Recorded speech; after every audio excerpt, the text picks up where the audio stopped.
Salut les enfants, welcome back to the Original Critic. Ça faisait un petit moment que je vous avais pas fait une vidéo et me revoilà plus en forme que jamais. En période de Noël, je vais donc vous parler de Walt Disney. Je vais vous faire mon top 5 des films Walt Disney parce que Walt Disney ça parle à tout le monde. Tout le monde aime au moins un film de Walt Disney. Me concernant, c'est vrai que j'aurais tendance à aimer des films un peu plus différents des autres. C'est pour ça que j'ai choisi de vous faire un petit top 5 qui j'espère vous plaira. Allez, c'est parti, on attaque directement dans le vif du sujet avec la 5e position. Mon 5e film préféré de Walt Disney sera donc Pinocchio. Alors, Pinocchio, ça a été un des tout premiers films Walt Disney et je l'adore tout simplement. Pourquoi? Parce que déjà, je trouve que ça respecte plutôt bien le livre, ce qui ne sera pas forcément toujours le cas des adaptations littéraires de Walt Disney par la suite. À partir de là, je trouve qu'on est quand même sur un film d'aventure et j'adore ce côté un petit peu crescendo dans l'aventure. On va commencer avec quelque chose de très sobre, le petit Pinocchio qui va à l'école et qui très vite de péripétie en péripétie va se retrouver dans des aventures de plus en plus abracadabrantesques au fur et à mesure du récit si tu veux. Ça va finir jusque quand même dans le ventre d'une baleine le truc, donc tu te dis wow, ça commence tranquillou avec des petits camarades qui l'enquiquinent sur le chemin de l'école et ça finit dans le ventre d'une baleine.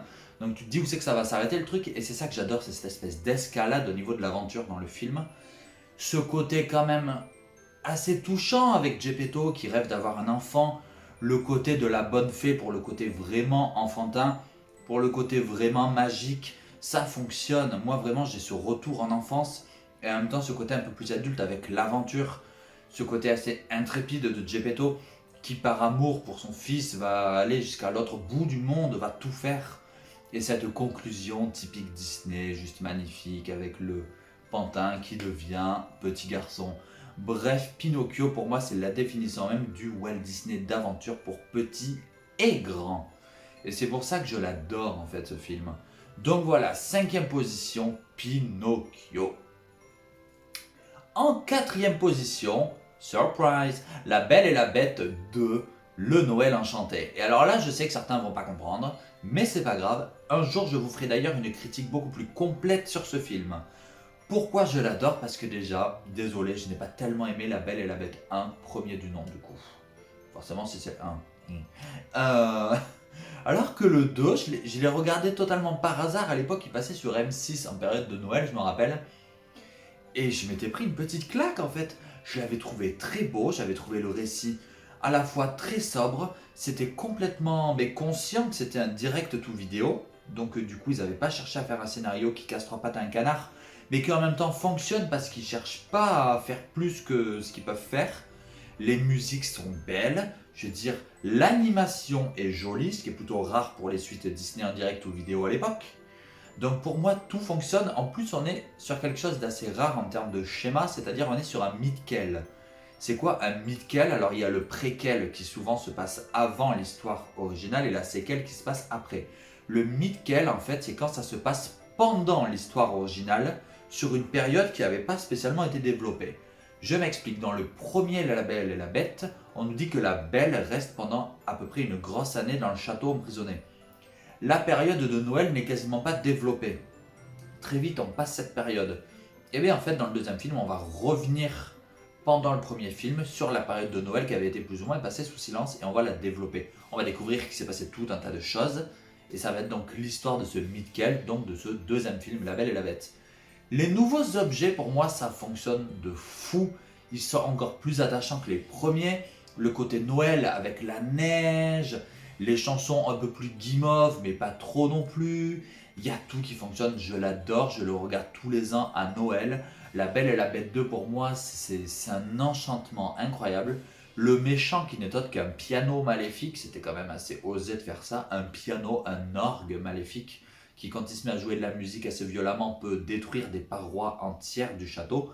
C'est génial, je veux dire, on est typiquement dans le Disney, si tu veux, qui cherche à convaincre tout le monde sans chercher à en faire trop. Du coup, ça fonctionne là aussi. Pour ça, pour son côté à la fois simple, efficace, la neige en permanence, ça apporte le côté vraiment typique Noël. Donc La Belle et la Bête 2, pour moi, je l'adore. Là où le premier, pour moi, c'était juste un film d'aventure sympathique, mais qui n'avait pas vraiment d'âme. Et oui, ne m'insultez pas en commentaire par rapport à ce que je viens de dire sur La Belle et la Bête 1. Donc voilà. Deuxième opus de La Belle et la Bête, Le Noël Enchanté, pour moi, c'est un film effectivement enchanté, magique. Un film de Noël, c'est le Disney de Noël par excellence. En troisième position, Pocahontas, la légende indienne. Pocahontas, alors j'ai longtemps hésité à le mettre dans ce top. Parce que je sais qu'il y a pas mal de polémiques aujourd'hui autour de ce film. Sur le côté, c'était pas ça les Indiens, machin. Après tout, c'est pas grave. Moi, je le vois pas comme ça. Moi, j'enlève l'œil politique. Moi, je retiens uniquement l'œil de gamin que j'avais quand j'ai vu ce film. C'était simplement pour moi une belle histoire d'amour plus ou moins impossible. Entre deux clans, entre guillemets, qui ne se connaissent pas, qui sont totalement différents l'un de l'autre, et qui malgré tout restent humains. Et c'est en ça qu'à la fin, voilà, elle va essayer de le sauver. Il va vouloir tout apprendre d'elle. C'est beau en fait. Voilà, je peux pas dire mieux. Pocahontas, pour moi, c'est la définition même du beau Walt Disney. L'histoire est superbe. Les musiques sont incroyables. Je vais dire, mais toutes. Le méchant qui a pas de super pouvoir, c'est juste un super vilain, tout simplement. Et il est totalement fun. Les animaux, Miko, mais j'adore Miko. Je veux dire, c'est ce raton laveur totalement dingue. Il est totalement crazy. Je veux dire, c'est génial. Pocahontas, vraiment, cette histoire d'amour impossible, franchement, je la trouve magnifique quand je la revois aujourd'hui. Alors oui, effectivement, ceux qui veulent voir la vraie histoire de Pocahontas, allez voir le film Le Nouveau Monde de Terrence Malick. Il vous racontera la vraie histoire de Pocahontas. Maintenant, moi là, j'ai juste envie de passer un bon moment. Je vois une magnifique histoire d'amour. C'est beau. Franchement, il y a tout qui fonctionne. Grand-mère feuillage. On a tous rêvé d'avoir une grand-mère feuillage, clairement. On va pas se mentir. Cours, mon enfant, cours, laisse-toi porter par les vents. Ces dialogues, je veux dire, c'est génial. Cette scène finale sur le son de l'air du vent, là, je veux dire, avec le vent, avec toutes les feuilles qui courent après elle, c'est magnifique, vraiment. Pocahontas, c'est pour moi, c'est tout ce que Disney peut faire de plus sublime, entre guillemets. C'est voilà, c'est comment sublimer ses héros, comment sublimer ses personnages, comment sublimer ses décors, comment sublimer ses chansons, comment sublimer un film d'animation dans son entièreté. Voilà. Donc Pocahontas pour moi c'est tout ça et non désolé, moi je ne vois pas l'aspect politique de ce film, je l'oublie quand je le regarde. Donc voilà, troisième position, Pocahontas, une légende indienne. En deuxième position, ça va sûrement surprendre beaucoup, mais là aussi, ça va être Robin des Bois. Robin des Bois, j'adore. Mais vraiment là aussi, ça pour le coup, c'est pas le Disney que je me fais tous les ans à Noël, mais je peux me le faire plutôt n'importe quand dans l'année. Mais vraiment, pour moi, on est sur un film d'aventure qui est constant dans sa réussite. On n'est pas dans le meilleur film d'aventure Disney, on n'est pas dans le pire non plus, mais c'est constant et c'est pour ça que je l'adore. Pour moi, il n'y a pas vraiment de moment où le scénario va descendre dans Robin des Bois. Donc voilà aussi pourquoi je l'adore. Les personnages, on a une galerie de personnages qui est très variée. On a le farfelu, le timide, vraiment. Là, on va réunir tous les clichés de tous les personnages et ça fonctionne. Je veux dire, on a cette poule qui est absolument géniale. Elle me fait rire à chaque fois. Je sais plus comment elle s'appelle. Je sais plus comment elle s'appelle vraiment. Je l'adore. On a cette scène extrêmement longue au milieu du film, dans la fête foraine là, où forcément il y a tout un tas de péripéties parce que Robin des Bois, qui quand même, je rappelle, hein, est un brigand. Donc il arrive avec son armée de brigands et ça devient une foire, une fête foraine sans dessus dessous. Il y a tout qui pète dans tous les sens. Et c'est absolument génial. La scène de badminton, il y a des moments aussi qui m'ont rendu triste et qui me rendent encore triste quand je les vois, où il y a la mère qui dit on n'a plus beaucoup de sous pour finir le mois, tout ça, avec son gamin à côté qui est en train de pleurer, t'es là, what? C'est ok. Quand j'avais vu ça étant gamin, ça m'avait quand même un peu, je trouvais ça triste. J'étais là, mais ça va mal finir en fait, ce film, c'est pas possible. Et il y a un côté comme ça très humain en fait, très humain dans le récit, qui fait que Robin des Bois me cueille à chaque fois. Et je pense vraiment que ce dessin animé, il faudrait le réhabiliter.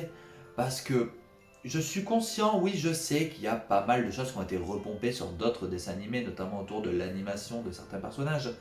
Mais moi, je retiens surtout le scénario et les personnages qui sont hauts en couleur.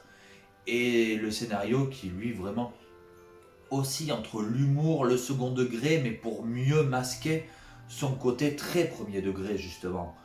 Et c'est ça qui fonctionne, je veux dire, on a vraiment une réelle double lecture dans ce dessin animé. Et c'est ça qui est très intéressant quand je le revois avec mon œil adulte. Je me dis, mais effectivement, il y a beaucoup de choses à comprendre, beaucoup de choses à cerner. Et il y a un vrai message, là pour le coup, pseudo-politique, vraiment dans Robin des Bois. Donc c'est pour ça que pour moi, on est sur un Disney qui vise aussi bien les adultes que les enfants, qui fonctionne, qui percute à tous les coups. Et s'il vous plaît, il serait grand temps de réhabiliter Robin des Bois. Re-regardez-le et vous verrez que ce film est bien plus profond qu'il en donne l'air. Donc vraiment, Robin des Bois, je l'adore pour tout ce qu'il a à offrir, pour toute la variété de choses qu'il a à offrir sur tous les plans. En première position, c'est parti, top 1. Alice au Pays des Merveilles.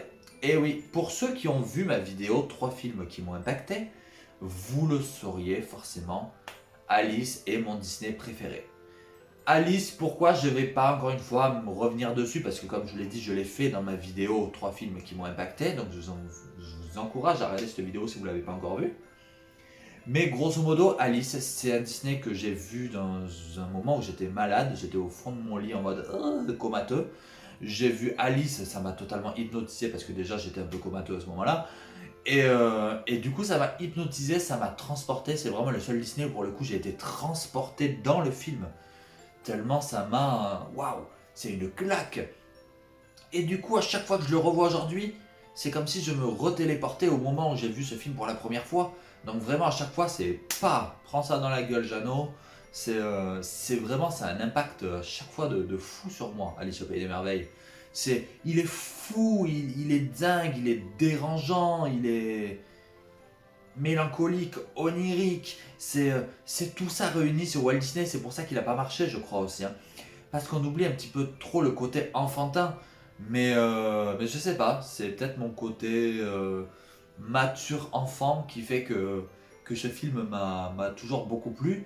Mais quoi qu'il en soit, Alice, mon Disney préféré, de très loin, parce que au-delà de chercher à parler des personnages, du scénario, tout ça, ce film, tout simplement, c'est même pas qu'il me charme, c'est qu'il m'hypnotise. Il m'hypnotise et il me transporte à l'intérieur, tout simplement. Je suis transporté dans ce pays des merveilles. Donc rien que pour ça, top 1. Allez, ce pays des merveilles. Donc voilà, qu'est-ce que tu penses du coup de mon top 5 Walt Disney? N'hésite pas à me dire quel est le tien. N'hésite pas à revenir sur les films dont j'ai parlé, à me dire si tu les aimes, si tu es d'accord, si tu es pas d'accord. Bref, n'hésite pas à critiquer, parce que critiquer c'est bien, mais en version originale c'est toujours mieux. J'espère que cette petite vidéo t'aura plu. N'hésite pas à liker si c'est le cas, à me suivre si c'est pas encore fait. Et je te dis à bientôt. Allez, à plus.